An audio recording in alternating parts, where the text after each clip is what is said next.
निर्वाण प्रथा सुनो सुनो ये बुद्ध कथा। हर दिन के पल को चेतना में जियो, जो पीछे चला गया उसका ना राग मन में हो, ना ही आने वाले कल के सपनों की नींद में डूबे रहो। इसी क्षण अर्थात सचेत अवस्था में पूर्ण जियो। अंधविश्वास किसी पर मत करना, चाहे वो धर्म ग्रंथ हो या किसी महानुभाव का कहना, जब तक वो तुम्हारी अपनी बुद्धि और विवेक की कसौटी पर खरा ना उतरे। 4 आर्यक सत्य हैं। 1, जब तक सृष्टि रहेगी दुख मनुष्य के साथ छाया की तरह चलेगा। 2, इस दुख का कारण है वस्तु से स्वयं को पकड़ के रखना। जो वस्तु क्षणभंगुर है तो मार्ग क्या हो। 3, मुक्ति के लिए विवेक जगाना आवश्यक है।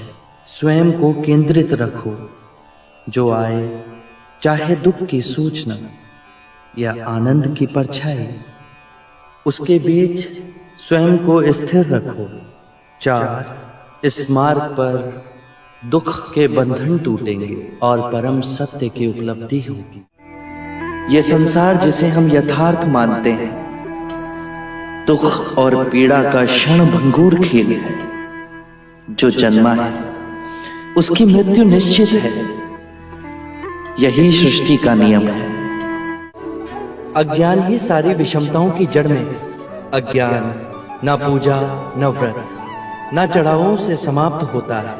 अज्ञान केवल ध्यान से दूर होगा।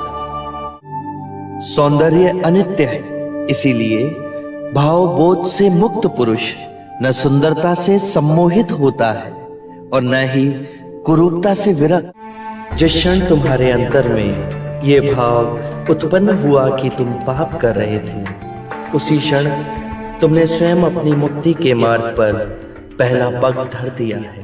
सत्य के मार्ग पर चलते हुए 2 भूल हो सकती है। पहला, पूरा रास्ता तय ना करना और दूसरा, उसे आरंभ ही ना करना। घृणा से घृणा नहीं मिटाई जा सकती। घृणा मिटती है केवल प्रेम से, और ये प्रकृति का अटल सिद्धांत है। जीवन मरण हर मनुष्य के जीवन का क्रम है।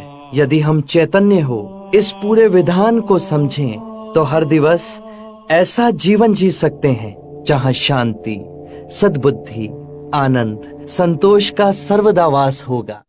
जोश से भयंकर कोई अग्नि नहीं, घृणा से भयंकर कोई जानवर नहीं, अविवेक से बढ़कर कोई जाल नहीं, लालच से बढ़कर कोई बाधा नहीं। व्यक्ति का मन ही उसका सबसे बड़ा शत्रु है, जो उससे अनुचित कार्य करवाता है। हम जो सोचते हैं उसका ही परिणाम बनते हैं। अच्छा विचार अच्छा परिणाम देता है, बुरा विचार बुरा परिणाम। ये प्रकृति का अटल नियम है।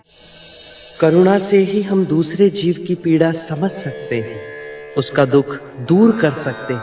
हम कितनी भी पुण्य की बातें पढ़ लें, कह लें, जब तक वो आपके अपने कृत्य ना बन जाए तब तक कोई लाभ नहीं। आत्ममुक्ति के 3 चरण हैं, शीलाचार, ध्यान और ज्ञान। शीलों का आचरण करने से ध्यान साधना बढ़ती है। ध्यान साधना से ज्ञान का उदय होता है, जिससे शीलों का गहन आचरण संभव होता है।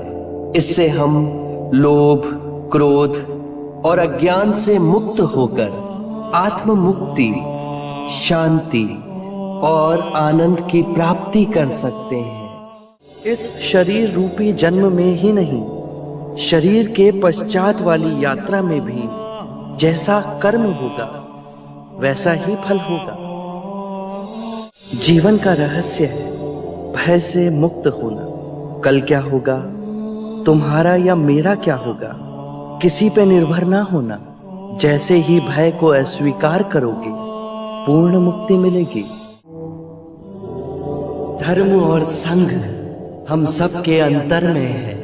जागने की क्षमता बुद्ध है, जाग के जिस पथ पर चले वो धर्म है, और अपने पूरे मन को एकत्र करना संग है। और ये तीनों रत्न हम सबके अंतर में ही है। कितने भी धार्मिक ग्रंथ पढ़ लो, कितना ही उन्हें कंठस्थ कर लो, यदि वो तुम्हारे जीवन के कृत्य ना बने तो समझना कुछ भी नहीं किया। 3 सत्य हैं जिन्हें जन जन तक पहुंचाना है। उदार हृदय, दयालु वचन, सेवा में अर्जित जीवन और करुणा। यही 3 मंत्र मानवता का नव निर्माण करेंगे। मृत्यु का भय उसे ना होगा जिसने अपना जीवन बुद्धिमानी से जिया हो।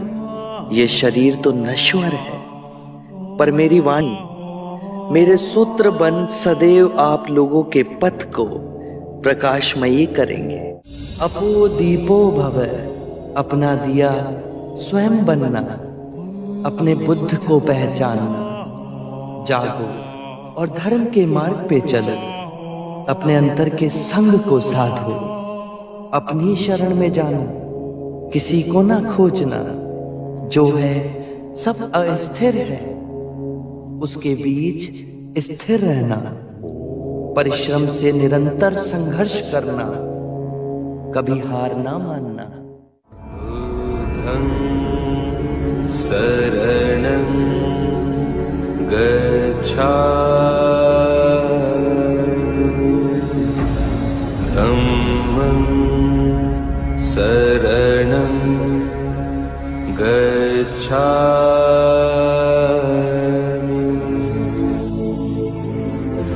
संघं शरणं गच्छामि।